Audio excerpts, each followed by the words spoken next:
40 on a Tuesday morning. You have been busy, Mr. Forbes, just traveling around Central Georgia and talking to students. Yeah, yesterday I was all over the place. Started off here, did the cut-ins, went down to Central Fellowship Christian Academy and talked to the fourth graders down there. Talked about a lot of things. They had already learned about the front and the pressure systems and everything involved with that. Also talked about hurricanes and tornadoes. So thanks to everybody who had me out down there. And then after that, I made my way over to 3rd Street Park to preview the listening lab that we've got coming your way later on today. Again, that's going to be 11:30 to 1 in downtown Macon at 3rd Street Park. The listening lab, that is. Come share your opinions with us. All right, here's a live look over downtown. Waiting for the sun to come up here on this Tuesday morning. A quiet picture for the time being. A temperature of 37 right now. But later on today, we are going to be able to find our way into the 60s, about 61 or so, with plenty of sun across Central Georgia today. That is still, though, going to be about 10 degrees below average. The good news this morning, we are not below freezing anywhere. I still think it's going to be possible, especially Monticello, Forsyth, and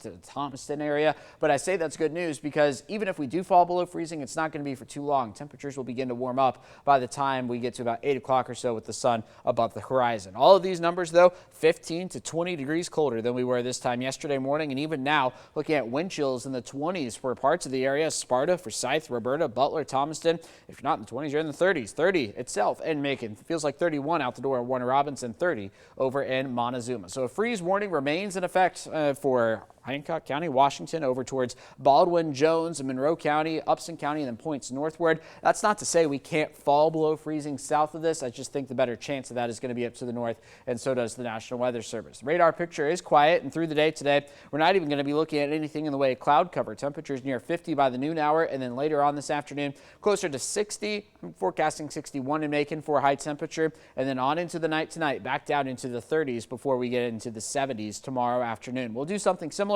for Thursday, just starting off a little bit warmer, mid-40s instead of 30s, and then getting into the mid-70s for Thursday afternoon with cloud cover beginning to build in later into the day. That's going to be ahead of a wet Friday across Central Georgia. Both the European and the GFS model hinting at that rain chance there.